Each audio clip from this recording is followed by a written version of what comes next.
Yokohama, Japan, September 15th, 1945. The gunshot echoed across the harbor, a single warning round fired into the autumn sky. Corporal James Washington of the 93rd Infantry Division flinched, his hand instinctively moving to his rifle as the transport ship lurched against the dock.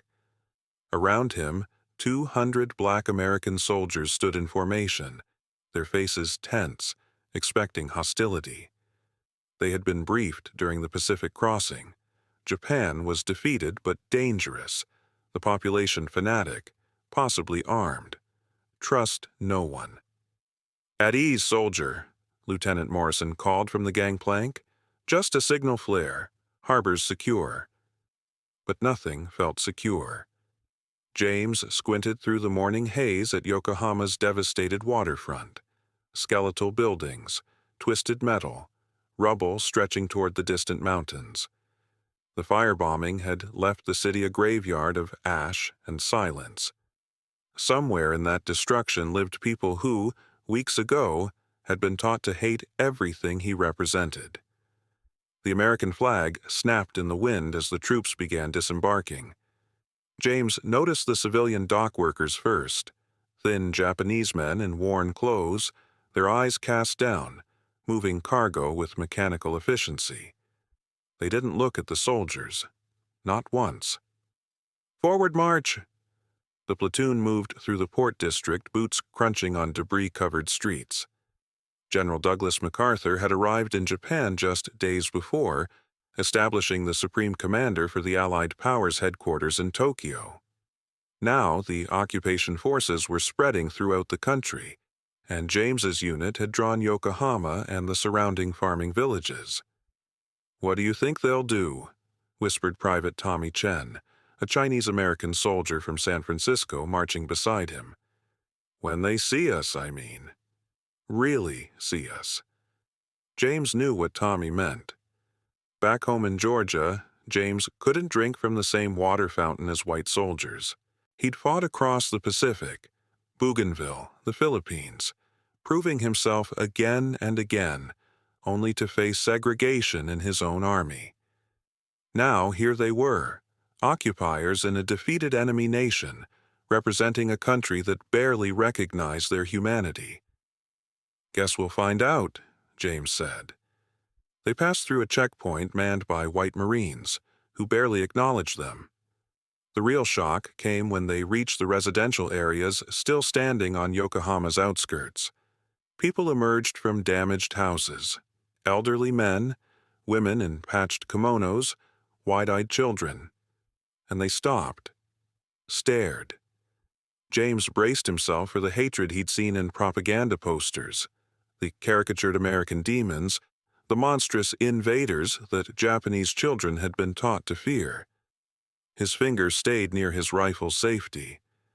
An old woman approached the column. Lieutenant Morrison raised his hand, halting the march. The troops tensed. The woman was tiny, bent with age, her gray hair pulled back, her face etched with deep lines. She walked directly toward James, not Morrison, not the white officers, but James. She stopped 3 feet away, studying his dark brown skin, his broad features, his 6-foot frame.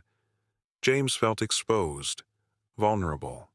Around him, soldiers shifted nervously. Then the old woman smiled. It was tentative, uncertain, but unmistakably warm. She bowed, a small respectful dip of her head, then spoke in rapid Japanese. James didn't understand the words, but he understood the tone. Surprise, maybe even relief. "What's she saying?" Morrison demanded of the Japanese interpreter trailing the unit. The interpreter, a Nisei soldier named Ken Yamada, stepped forward and listened as the woman continued speaking, gesturing animatedly. Other civilians had gathered now, a small crowd of curious, wary faces. Yamada turned back, his expression odd, something between confused and amused. "Sir, she says she's never seen a black man before. She thought Americans were all white. She says he looks—" Yamada hesitated, clearly uncomfortable with the translation. She says he looks kind, not like the demons in the posters. A murmur rippled through the platoon. James felt heat rise to his face, not embarrassment, but something else, something he couldn't quite name. More villagers approached, especially children, their initial fear evaporating. They clustered around the black soldiers specifically, pointing, whispering, reaching out tentatively to touch dark skin they'd never seen. The white officers stood apart, largely ignored. "Well, I'll be damned," muttered Tommy Chen. "We're the curiosities here, Washington, not the threats." Lieutenant Morrison looked annoyed by the breakdown in military order, but uncertain how to proceed. The scene was bizarre. Enemy civilians treating their occupiers, specifically their black occupiers, with fascination rather than fear. A young woman in a faded blue kimono emerged from one of the houses carrying a tray. On it sat small cups and a ceramic pot.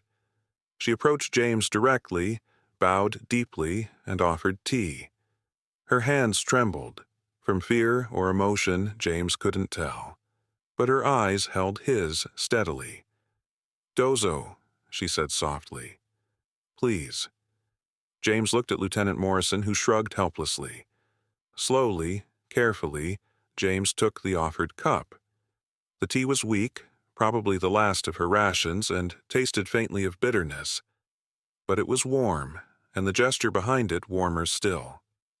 The woman smiled again, this time more confidently. She said something in Japanese. Yamada translated, "She says, 'Welcome to our village. We thought all Americans would kill us. But you have kind eyes.'" 3 weeks later. Early October, 1945. The screaming woke James at 0400 hours. He bolted upright in the converted schoolhouse that served as barracks, his heart hammering. Outside, a woman's voice cut through the pre-dawn darkness. High, desperate, pleading in Japanese. Other voices joined in, creating a chorus of panic that sent the entire platoon scrambling for weapons. "Fire! Formation outside, now!" Lieutenant Morrison's command cracked through the building. James grabbed his rifle and rushed into the cold morning air. What he saw stopped him mid-stride. The house 3 blocks down, the Tanaka residence, was engulfed in flames. Orange tongues licked at the wooden structure, sending sparks spiraling into the dark sky. And there, silhouetted against the inferno, stood Sachiko Tanaka, the young woman who had offered him tea that first day. She was screaming, trying to run back into the building, held back by her elderly mother. "Her brother!" someone shouted in broken English. "Boy inside!" James didn't think. He ran. "Washington, stand down!" Morrison's voice followed him, but James was already at the house. The heat hit him like a physical wall, stealing his breath. Through the smoke, he could see into the main room where a small figure huddled in the corner. A boy, maybe 7 years old, frozen with terror. Behind him, Tommy Chen appeared. "You crazy? That's enemy civilian property, Washington. We can't." "To hell with that," James growled and plunged into the flames. The smoke choked him immediately. He pulled his undershirt over his nose and mouth, dropped low where the air was clearer. The boy, Kenji, he'd learned his name was Kenji, saw him coming and screamed, probably thinking he was a demon after all, emerging from fire itself. "It's okay, buddy," James coughed, knowing the kid couldn't understand. "It's okay." He scooped the boy up, felt small arms lock around his neck in desperate trust. The ceiling beam cracked above them, a warning groan. James turned and ran, holding Kenji tight against his chest, shielding the boy's face from the heat. They burst through the doorway as the beam came down behind them, crashing in a shower of sparks. James stumbled, fell to his knees in the dirt street, still clutching the boy. Hands grabbed him. Tommy, other soldiers from his unit. Japanese villagers. Someone took Kenji from his arms. And then Sachiko was there, pulling her brother to her chest, sobbing, her face smudged with ash and tears. She looked at James with something beyond gratitude, something raw and fierce and unguarded. She bowed deeply, staying down for long seconds, her forehead nearly touching the ground. When she rose, she pressed her palms together and spoke rapidly in Japanese, her voice breaking.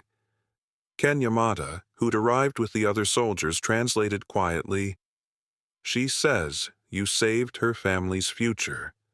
Her brother is all they have left. Her father died at Iwo Jima.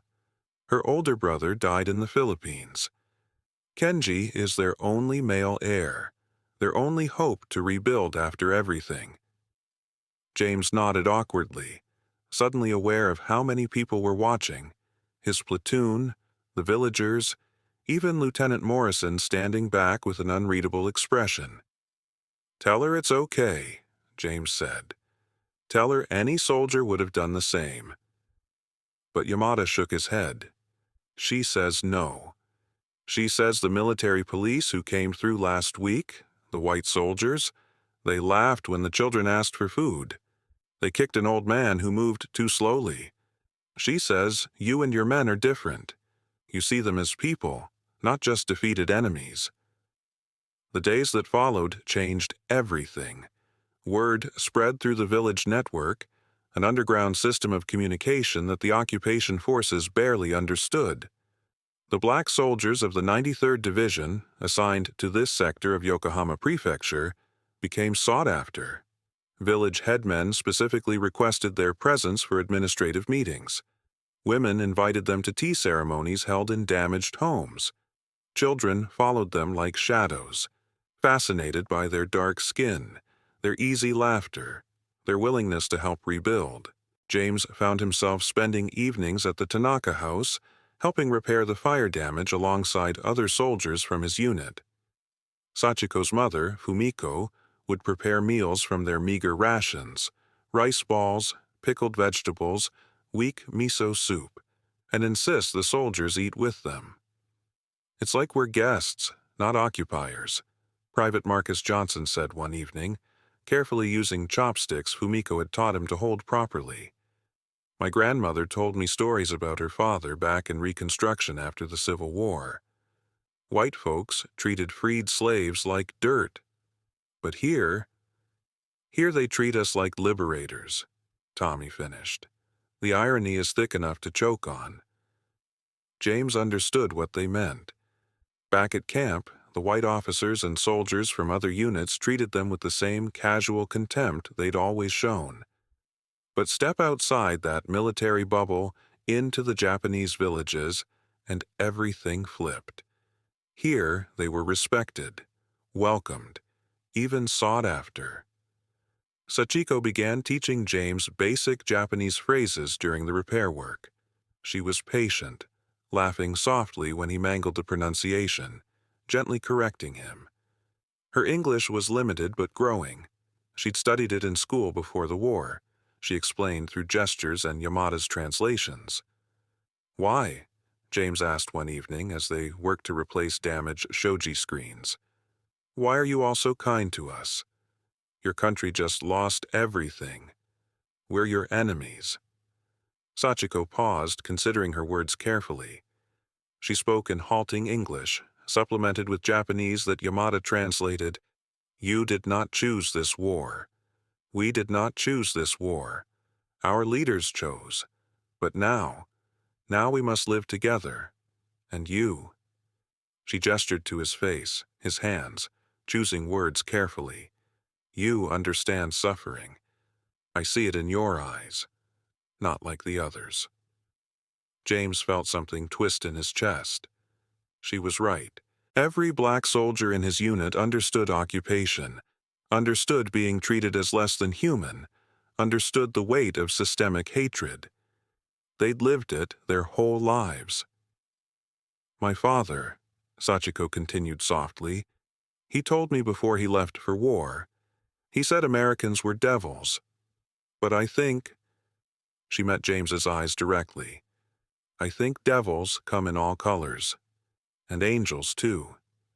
Mid-November, 1945.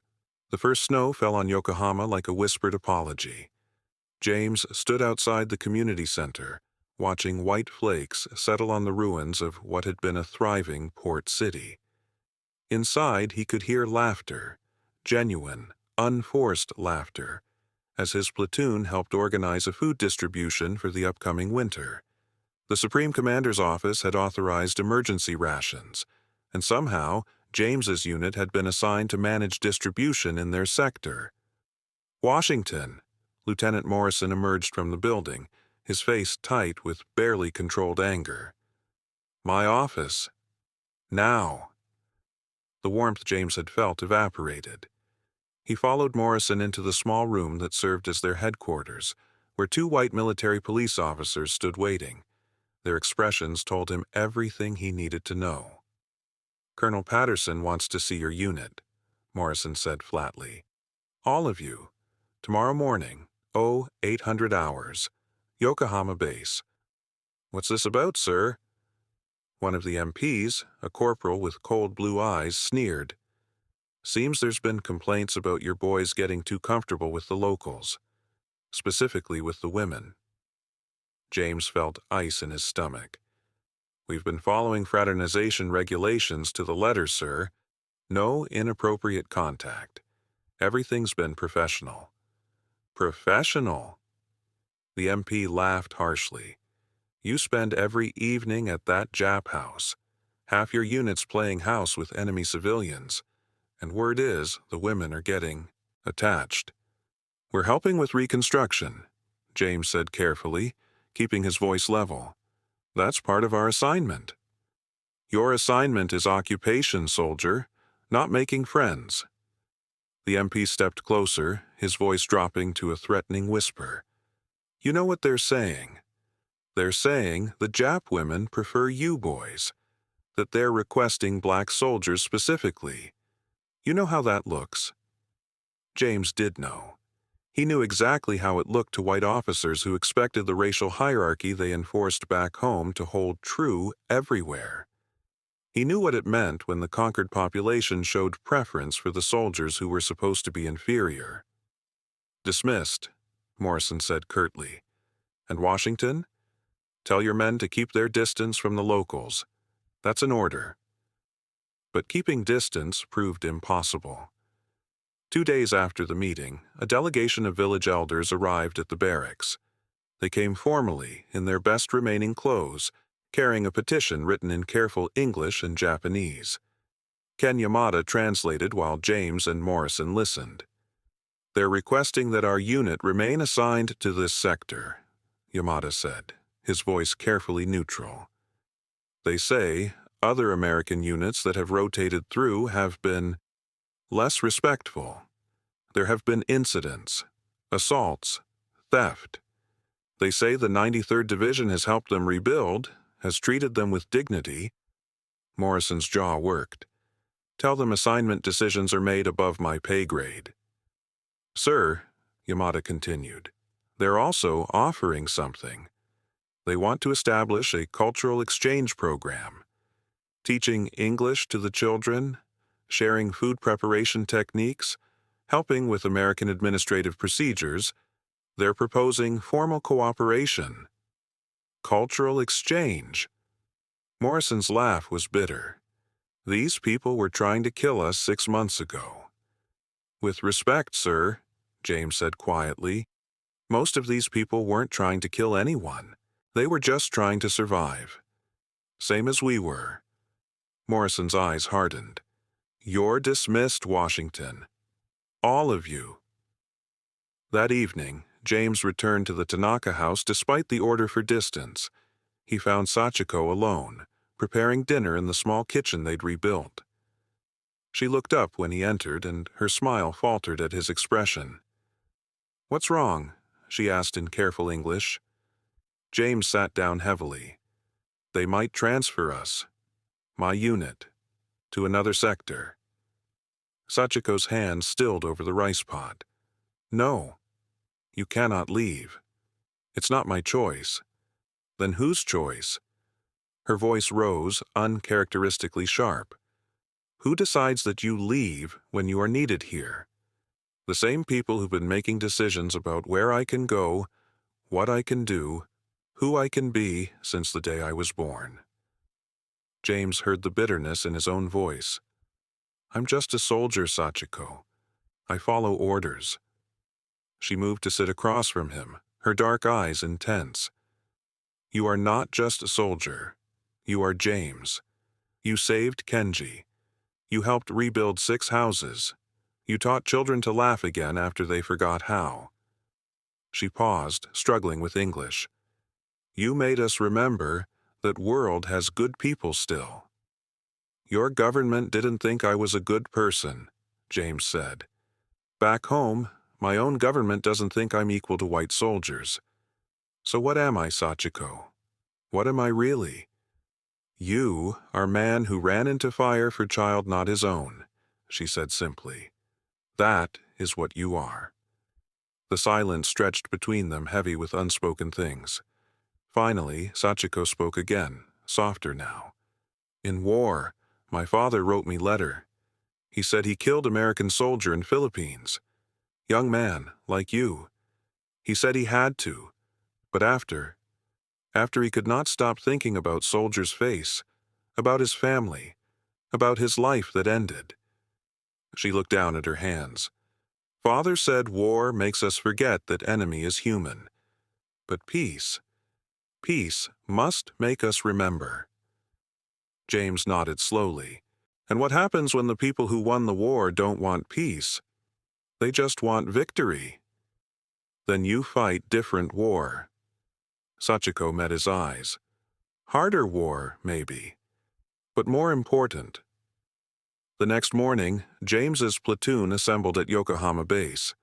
Colonel Patterson, a silver-haired officer with a Virginia accent, addressed them from behind a desk covered with reports. Gentlemen, I'll be direct.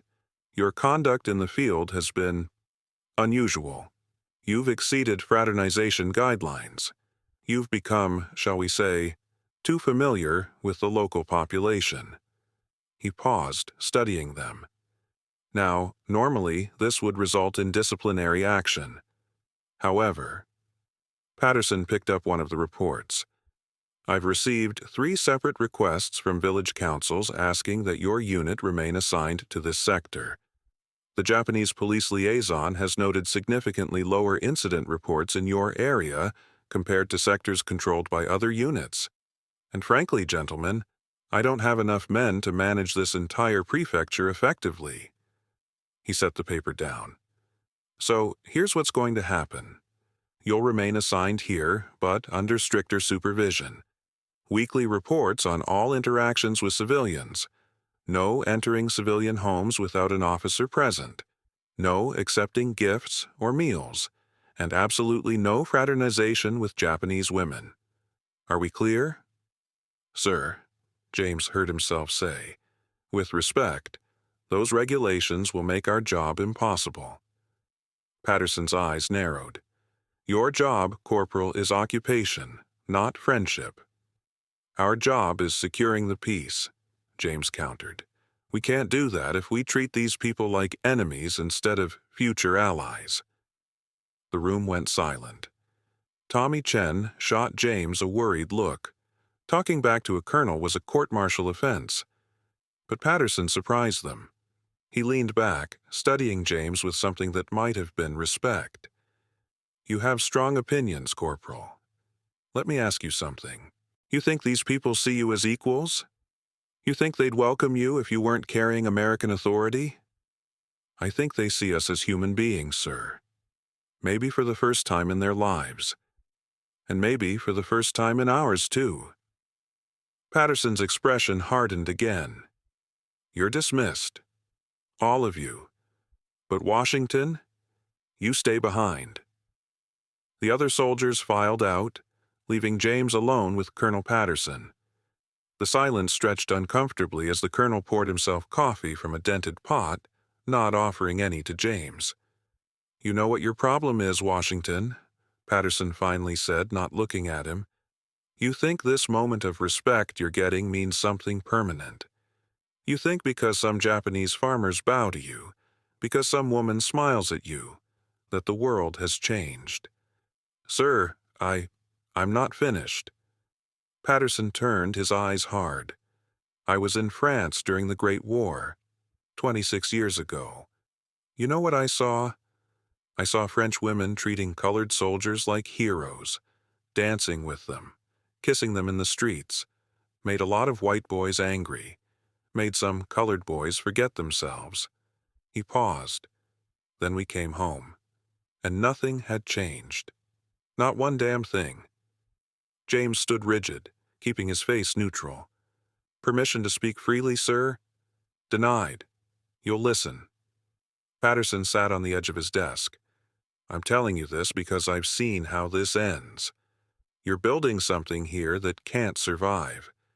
These people are being nice to you because they're desperate, defeated, and you have food and authority. The moment they don't need you anymore, the moment Japan rebuilds and becomes proud again, you think they'll still smile at you then? Maybe not, sir. But right now, today, we're making a difference in people's lives. Isn't that what we fought for? We fought to win a war, soldier. What comes after? Patterson shook his head. You're dismissed. But Washington, watch yourself. There are people watching you, and they're not happy about what they're seeing. Late November, 1945. The threat materialized a week later. James was helping repair the roof of the community center when he saw them, 3 MPs in a jeep, pulling up to the Tanaka house. His stomach dropped. He climbed down quickly, arriving just as the MPs were questioning Fumiko through an interpreter who looked distinctly uncomfortable. What's going on here? James demanded. The lead MP, a sergeant James didn't recognize, turned with a cold smile. Routine inspection, Corporal. We've had reports of stolen American supplies in this sector, just making sure these people aren't hoarding military property. That's ridiculous. This family barely has enough to survive. Then they won't mind us looking, will they? The sergeant pushed past Fumiko into the house. James followed, his jaw tight. Inside, the MPs were pulling apart the modest interior, dumping out rice bags, overturning sleeping mats, rifling through Fumiko's carefully preserved belongings. Sachiko arrived from the back room, her face pale with anger and fear. Stop this, James said firmly. You have no authorization for this search. Actually, Corporal, we have full authorization from Colonel Patterson himself. Seems there's been concerns about your unit's activities in this area. The sergeant picked up a photograph, a family portrait from before the war. He studied it with mock interest. Funny how these Japs keep pictures of their soldier boys, the ones who killed our friends. They're not Japs, James said quietly, dangerously. They're people. And that woman's husband and son died in this war. Show some respect. The sergeant's smile vanished. You telling me how to do my job, boy? The word hung in the air like poison. James felt every muscle in his body tense. Around him, the other MPs had stopped their fake search, watching to see what would happen. I'm telling you to leave this family alone, James said evenly, unless you find actual evidence of wrongdoing. You know what I think? The sergeant stepped closer. I think you've gotten too comfortable here. I think you've forgotten your place, both with these people and with your own army. He glanced at Sachiko. I think maybe you need a reminder about fraternization regulations. Nothing inappropriate has happened here. That's not what it looks like. The sergeant pulled out a notebook. I've got witness statements saying you've been in this house nearly every evening, alone with this woman. That's a violation of General Order Number 1, Corporal. That's a court-martial offense. Sachiko stepped forward, speaking rapidly in Japanese. The uncomfortable interpreter translated, She says Corporal Washington has never been alone with her. Her mother is always present. He has helped rebuild their home, nothing more. She says the accusations are lies." "Of course she'd say that," the sergeant sneered. "Probably doesn't want her meal ticket taken away." James saw red. He stepped forward, fists clenched, and felt a hand on his arm. Tommy Chen had appeared in the doorway with Marcus Johnson and 3 other soldiers from their unit. "Everything all right here, Washington?" Tommy asked calmly, but his eyes were hard. The MPs tensed. The sergeant looked at the growing crowd of black soldiers, then at the Japanese civilians gathering outside, drawn by the commotion. He was outnumbered. "This isn't over," the sergeant said. "You boys are making enemies, and not the kind you can fight with guns." They left, their jeep kicking up dirt as they drove away. James stood in the damaged house, shaking with suppressed rage. "James!" Sachiko's soft voice pulled him back. She was holding the family photograph the sergeant had dropped. Her fingers trembled slightly. "This is dangerous for you. Maybe you should stay away. For your safety." "No." James surprised himself with the force of his response. "No. That's exactly what they want. They want us scared, separated, following the same old rules that keep everyone in their place." Fumiko spoke, her voice quiet but firm. The interpreter, who'd stayed behind looking ashamed, translated, "She says in her village there is old saying, 'The nail that stands up gets hammered down.' She says you are standing up. She worries what hammer will fall." "Let it fall," James said. "I'm done bending." December 3rd, 1945. The formal complaint arrived 5 days later. James was ordered to appear before a disciplinary board to answer charges of fraternization, insubordination, and conduct unbecoming a soldier. The evidence: sworn statements from the MPs, surveillance reports, and testimony from white soldiers who'd observed his inappropriate closeness with Japanese civilians. Lieutenant Morrison delivered the news personally, his face troubled. "Washington, I can't protect you from this. They've built a case. If they want to make an example, let them," James said. "I haven't done anything wrong. That's not how it works, and you know it." Morrison ran a hand through his hair. "Look, if you just apologize, say you got too involved, promise to maintain proper distance, they might drop it to a reprimand." "Apologize for what? For treating people like human beings? For doing the job we're supposed to do? For forgetting that there are rules. Rules designed to keep me in my place," James cut him off. "Whether I'm in Georgia or Japan, the rules are the same. Stay separate, stay inferior. Don't get too comfortable. Don't expect respect." He met Morrison's eyes. "I'm done following those rules, sir." Morrison stared at him for a long moment. "You know this could ruin your military career. Could follow you home." "My military career?" James laughed bitterly. "Sir, with all respect, what career? After this war, I'll go back to a country where I can't vote in half the states, can't eat in most restaurants, can't even drink from the same water fountain as you. What exactly am I protecting by playing it safe?" Word spread fast through the village network. By evening, a crowd had gathered outside the barracks, Japanese civilians, dozens of them standing silently in the cold December air. They held signs written in English and Japanese. "Corporal Washington, good man." "Thank you, 93rd Division."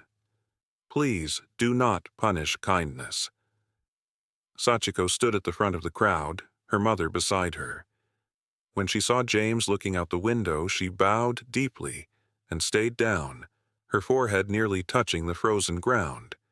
One by one, the other villagers followed suit, creating a sea of bowed heads. Tommy Chen whistled low. "Man, I've never seen anything like this. They're petitioning for you. Enemy civilians petitioning to save a black American soldier from his own army."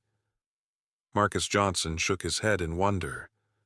"My grandfather told me stories about slavery days, about masters who'd punish slaves for being too uppity, for forgetting their place. He said the only thing white folks feared more than black folks getting angry was black folks getting respected." He gestured at the crowd outside. "Look at that and tell me things have changed." James watched Sachiko, still bowed in the freezing cold. Something in his chest ached, not with sadness, but with a fierce, burning determination. These people had lost everything. Their cities were rubble. Their families were shattered. Their empire had crumbled. And yet here they stood, risking what little dignity they had left, to defend him. "Maybe things haven't changed back home," James said quietly. "But right here, right now, in this ruined city, something's changing, and I'm not going to apologize for being part of it." December 10th, 1945. The disciplinary hearing took place in a commandeered bank building in central Yokohama. James sat at attention, his dress uniform pressed sharp, while 3 officers, Colonel Patterson, a major from Tokyo headquarters, and a captain from the Judge Advocate General's office, reviewed the charges. Outside, the crowd had grown. Not just villagers from James's sector, but Japanese civilians from across the prefecture. Word had spread through underground networks, through whispered conversations at ration distribution points, through the mysterious communication channels that occupation forces never quite understood. They stood in the winter cold, hundreds of them, holding their silent vigil. "This is highly irregular," the major from Tokyo said, glancing out the window with distaste. "We're here to adjudicate military discipline, not stage a public spectacle." "They won't leave, sir," Lieutenant Morrison reported. "We've asked them to disperse. They refuse." Colonel Patterson leaned back in his chair, studying James with an unreadable expression. "Corporal Washington, you understand the charges against you?" "Yes, sir." "And you maintain that you violated no regulations?"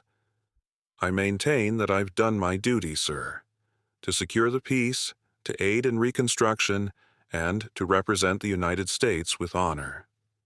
The JAG captain shuffled papers.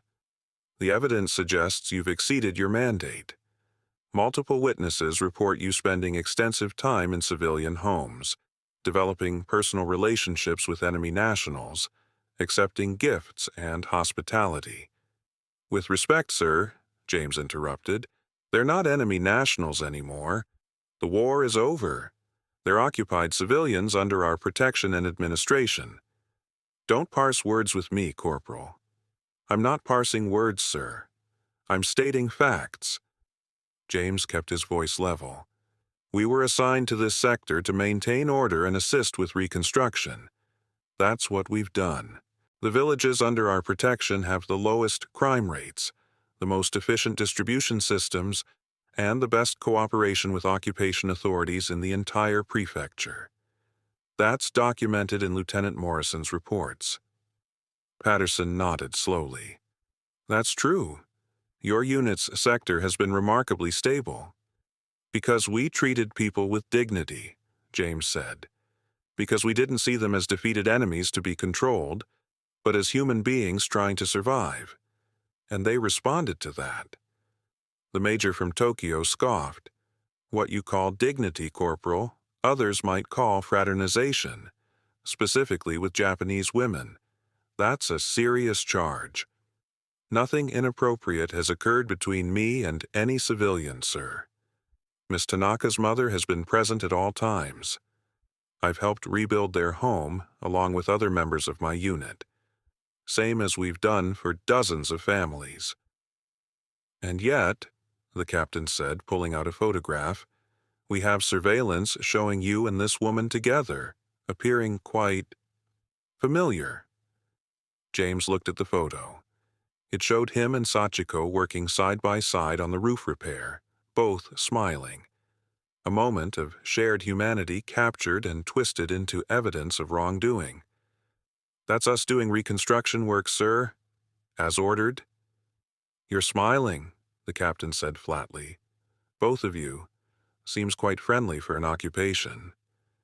James felt anger rising, but forced it down. "Sir, are you suggesting I should have treated civilians with hostility, made them fear us? Because that's not how you build lasting peace." "I'm suggesting," the captain said coldly, "that you've forgotten your place, both as an occupying soldier and as a—" "Careful, Captain." Patterson's voice cut like a knife. "Finish that sentence, and this hearing becomes about your conduct, not his." The captain's mouth snapped shut, but his meaning hung in the air. As a black man. That's what he'd almost said. "You've forgotten your place as a black man." Patterson stood, walking to the window. Outside, the crowd had grown even larger.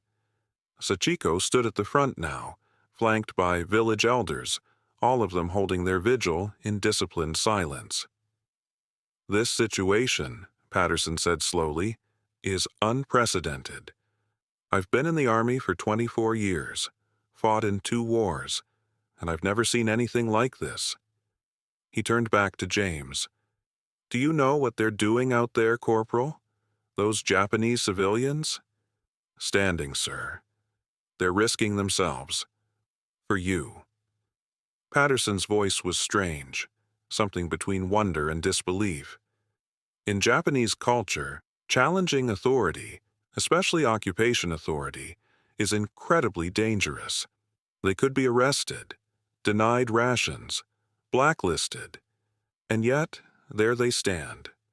"Sir, I never asked them to." "No, you didn't. But you inspired it." Patterson walked back to the table. "That's what troubles me, Washington. You've created something here. Something that doesn't fit into military regulations or occupation protocols or—" he paused, "or the way things are supposed to work." "Maybe that's not a bad thing, sir." The major from Tokyo slammed his hand on the table. "It's absolutely a bad thing. We can't have colored soldiers thinking they can operate outside the chain of command, building personal kingdoms with enemy civilians who—" "Major." Patterson's voice was ice. "You will address Corporal Washington by his rank and with the respect due any American soldier. Is that clear?" The major's face flushed red. "This is ridiculous. The charges are clear. Fraternization, insubordination—" "The charges," Patterson interrupted, "are based on the corporal doing exactly what we asked him to do. Secure the peace, win hearts and minds, represent American values." He picked up Morrison's reports. "His sector has been a model of effective occupation. Food distribution runs smoothly. Civilian cooperation is exemplary. Crime is minimal. Infrastructure repair is ahead of schedule." He looked at the major. "Exactly what regulation has he violated?" The spirit of, "I asked about regulations, Major. Specific violations." Silence fell over the room. The JAG captain shuffled papers uncomfortably. "Sir, the fraternization guidelines are somewhat ambiguous for these circumstances."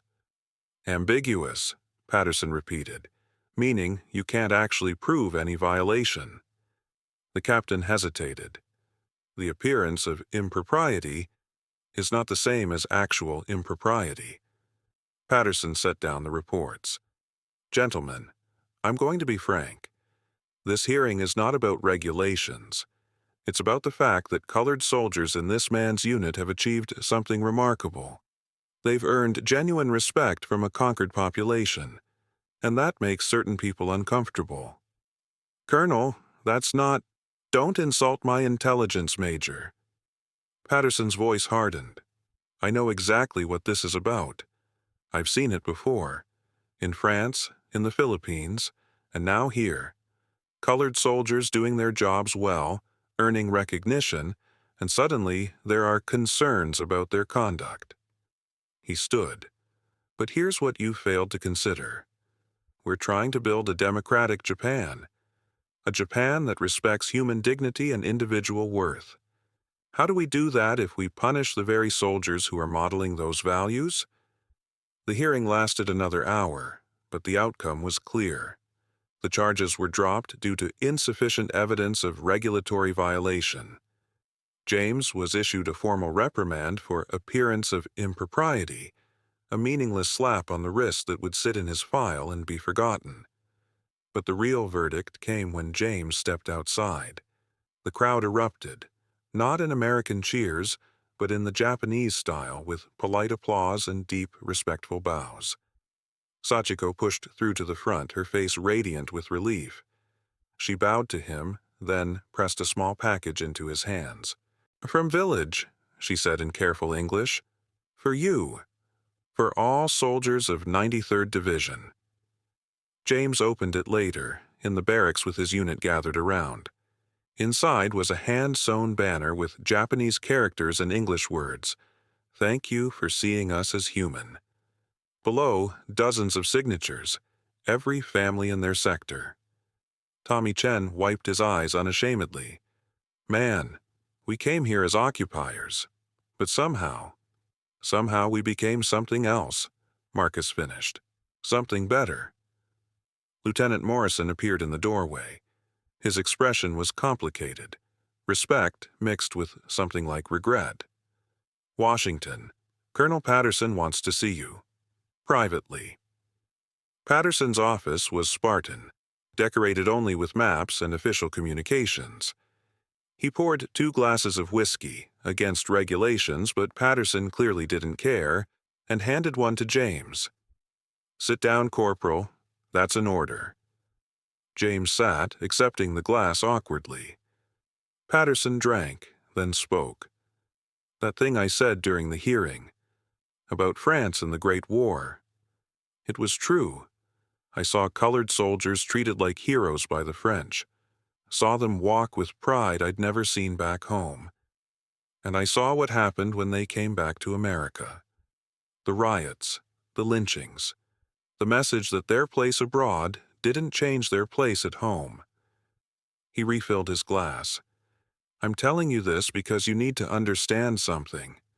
What you've built here, this respect, this recognition, it's real. But it's also fragile. The moment you step off Japanese soil, the moment you return to the States, all of this disappears. Maybe, sir, or maybe something's changed. Don't be naive, Washington. Nothing's changed back home. You'll still be—" Patterson stopped himself. "You'll still face everything you faced before. But I'll face it differently." James met the colonel's eyes. "Because now I know it's possible.